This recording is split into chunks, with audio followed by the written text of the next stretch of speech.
नमस्कार दोस्तों, स्वागत है आप सभी का एक नई कहानी में।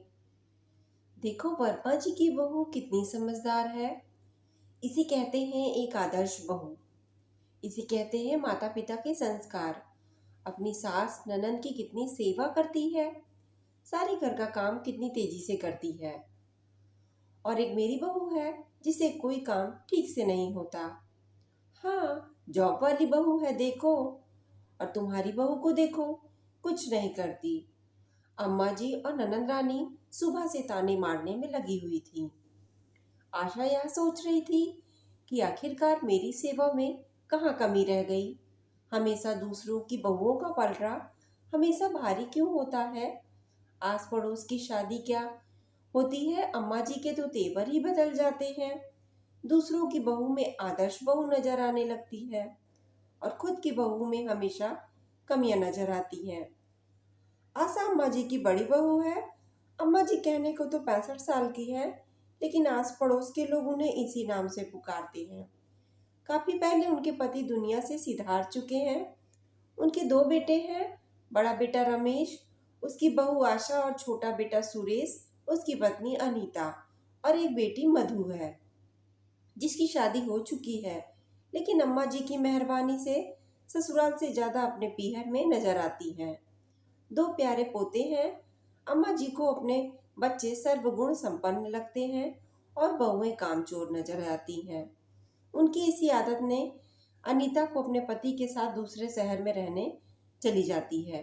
कभी कभी किसी तीज त्योहार पर आना होता है तो इस कान से सुनकर उस कान से निकाल कर चली जाती है।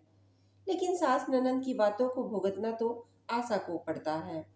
आशा की शादी को 7 साल हो चुके हैं, लेकिन उसके बावजूद भी आदर्श बहू बनते वह अपनी पहचान कहाँ खो गई है, उसे खुद भी नहीं पता। शादी से पहले जब जॉब करती थी, शादी के बाद अम्मा जी ने 10 बहाने करके जॉब भी छुड़वा दिए। बाद में ज्वाइन कर लेना, जो जॉब छोड़ी आज तक दोबारा ज्वाइन नहीं कर पाई।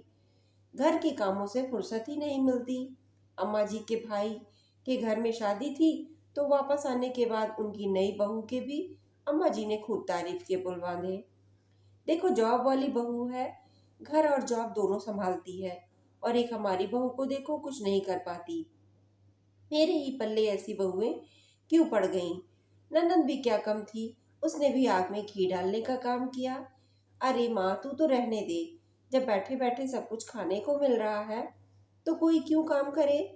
एक बार तो मन आया कि जवाब दे दूं कि आप भी पीहर में क्यों पड़ी हो, अपने ससुराल में जाकर काम को क्यों नहीं करती, तो पता चले कि कौन कामचोर है। पता नहीं 2 दिन के अंदर नई बहू ऐसा क्या काम कर देती है जो उनकी सेवा चाकरी दिख जाती है।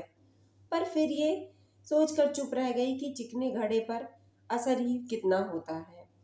पर हैरानी की बात ये थी कि रमेश भी वहीं बैठा था, लेकिन कुछ बोल नहीं पाया। लेकिन जब अम्मा जी और ननंद का बड़बड़ाना यूं ही चलता रहा, तो आशा ने सारे काम जहाँ के तहाँ छोड़े और जाकर अपने कमरे में लेट गई। यह देखकर अम्मा जी और ननंद रानी दोनों एक बार तो चुप हो गई। उसके बाद रमेश को कहा, जाकर देख महारानी को क्या हुआ। आशा को अंदर सब कुछ सुनाई दे रहा था। उसने वहीं से आवाज लगाकर कहा, अम्मा काम चोर बहू काम नहीं करती, अपने आप कर लो अपने घर का काम। शर्म नहीं आती जो बात का बतंगड़ बना रही है। मैं तो इसलिए कहती हूँ कि कम से कम 2 बातें ढंग की सुनेगी तो तेरी ही जिंदगी सुधरेगी।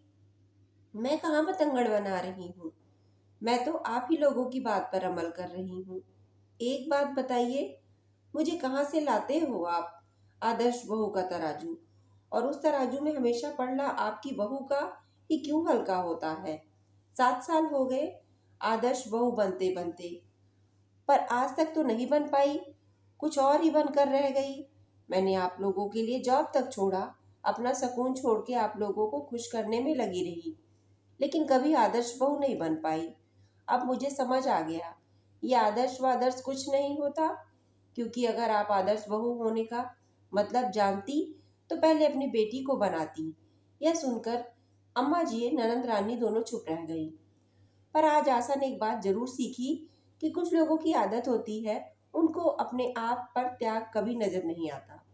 जिंदगी में अगर आप ऐसे लोगों को खुश करने के लिए अपना सब कुछ खो देते हो, तो आप बेवकूफ़ी कर रहे हो। दोस्तों, ये छोटी सी कहानी आपको कैसी लगी? कमेंट में अपनी राय जरूर शेयर करें। अगर कहानी आपको पसंद आ रही हो तो चैनल को सब्सक्राइब कर लें, जिससे आने वाली सभी वीडियो का नोटिफिकेशन आपको मिल सके। मिलते हैं एक नई कहानी के साथ।